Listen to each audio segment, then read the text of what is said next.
TNPSC group 4 2019 கேட்ட இந்த some பாருங்க. ஏறு வரிசையில் எழுதுக 3/4 1/2 5/8. இது வந்து பார்த்தோன்னே சின்ன நம்பராக இருக்கிறதுனால நம்ம இது ஈஸியாக போட்டுடலாம்.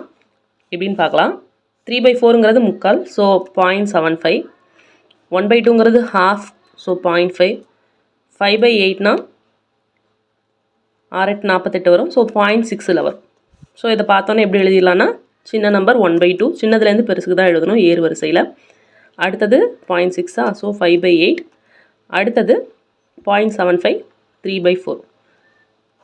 இதில் இன்னொரு மெத்தடில் சால்வ் பண்ணலாம், அது எப்படின்னு சொல்கிறேன். மற்ற சம்ஸ்க்கு வேறு நம்பர்ஸ் கொடுத்துருந்தாங்கன்னா அது உங்களுக்கு யூஸ் ஆகும். இந்த மாதிரி ரெண்டு நம்பராக ஃபஸ்ட்டு எடுத்துக்கணும்.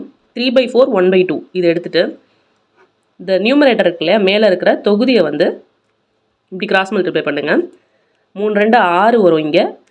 இதில் வந்து ஒரு நாள் 4 வரும். எது பெருசாக இருக்குது? அப்போது இது பெருசு. இந்த 1/2 விட இந்த 3/4ங்கிறது பெருசு. நெக்ஸ்ட்டு 1/2க்கும் 5/8க்கும் பார்த்தோம்னா அதே மாதிரியே 8 வரும், இங்கே 10 வரும்.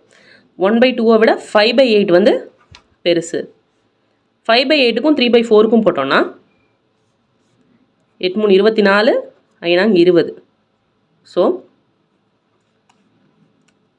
3/4 தான் 5/8 விடவும் பெருசு.